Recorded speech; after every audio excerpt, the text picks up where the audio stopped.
Hey everyone, Harry here to talk about the final chunk, and it was more than previewed, almost 3 hour chunk of cross-examination of Michael Cohen. I'm going to do a little explanation of what happened then, and then separately we'll talk about the very important redirect, which already has started. It'll be succeeded by another go by the defense, a recross, and potentially even another round shorter and shorter. You can only talk about what's just happened in each examination. You can't go back to the initial one. First, the important scheduling thing that came up. It was really kind of an awkward week because there's no trial on Wednesday. The judge hoped to have the jury come in, but they couldn't.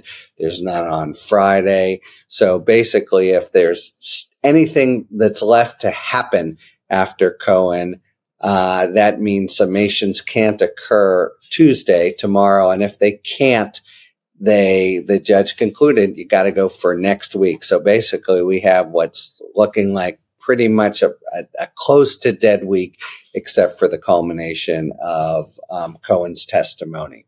Okay, so the short story here is that there was no more particular fireworks. Cohen held his own. There were important points raised, but nothing that seemed to catch Cohen unawares, and he just copped to as necessary. And there was, as has been the case with the defense sort of all the way through, this kind of tendency to meander and go back and forth. Okay, and then just finally, before they started, they went back and forth. They haven't decided yet whether there will be another witness who would be Robert Costello. Remember that Cohen went through this whole very kind of mobbed up thing with Costello seeming to be a bridge to kind of tell what's going on with him to Rudy Giuliani and Trump, and they want to rebut that and make it seem like everything was hunky-dory. We'll see whether they do that or whether it'll really do anything. It seems to go without saying now that it's not going to be Trump who would testify. And then finally, there's a continuing skirmish about whether the FEC expert would testify. I'll go into those in more detail if any of them happens. Let's just focus on the Cohen testimony. Basically, they went through a litany. They started with, have you talked to a lot of reporters over the weekend? They want to say that he's, completely promiscuous kind of gossip. And he said he had talked to them, but not about his testimony. And likewise, he's met a lot with the DA's office, but it hasn't been not for 10 days. And so there's no sense in which anyone's tried to shape his testimony once he took the stand. I think that kind of came through. We'll see if they argue it in summation, but there was an important point where David Pecker testified about something. Cohen's going to him and saying, please get Trump to pay my bonus and reimburse me. And when Cohen was asked about that, he didn't remember. So I think it kind of illustrated that there's no coordination of testimony here, even though they're trying to suggest it. Okay, so now we were back to the phone calls. And recall that they, drew a little blood on the call on October 24th, but now they moved to the more important calls on the 26th and the like. And what they try to show is he's doing a lot is Cohen. He's doing stuff for Tiffany. He's doing other stuff for Trump, etc. So trying to plant the seed that he's just a very busy guy. And the calls to Trump, especially the two all-important ones on the 26th, which are substantial in time and dovetail precisely with his opening of the account and his sending the money to Stormy Daniels' lawyer, Keith Davidson. Maybe he was calling Trump about other things. That's what they're trying to suggest. They then moved to a pretty bad fact for Cohen. It's sort of freestanding and hanging out there in a pretty ugly way, but he just copped to it.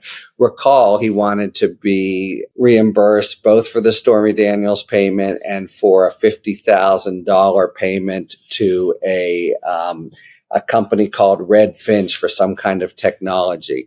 And they agreed to do that and agreed to double it in order to make up for tax, because if they were going to do it as income falsely, and so they needed to double it because he would pay half in tax. But anyway, he had testified on direct that he had in fact not paid them, the vendor, the full amount that he was claiming. And sure enough, he was claiming $50,000. He had paid them $20,000. Apparently in cash in a paper bag. That's a sort of weird detail that just passed. So it's essentially a flat out theft of 30 grand, or you could say 60 grand from the Trump organization, And so Blanche says, "So you stole from the Trump organization?" He said, "Yes, sir." And you stole 60,000. Did you ever have to plead guilty to larceny? No, sir. So, what are you going to say? But he took the hit, straight on, and that's all you can really say about it. But that's going to be, it's not just lying, but stealing, etc. Okay, now they asked him more about his conversations with Weisselberg, and the suggestion is, I think, trying to be that Trump wasn't trying to hide the retainer agreement, or maybe it was a retainer agreement, basically trying to, suggest, well, you never know when you get a retainer for different things. And, maybe this was actually on the up and up, at least as Trump understood it. Okay, so now at this point, we go to his leaving the organization and continuing to get the payments. The first two, recall, came from the trust, so signed by Eric Trump and I think Jr.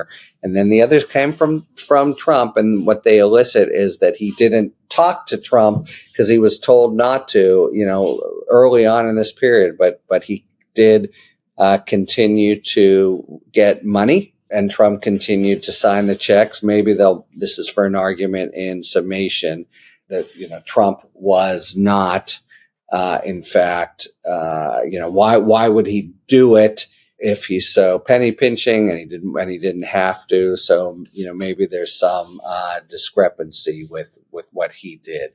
Then they went through all his other legal work and how much money he's made off it, I think implying that comes from Trump.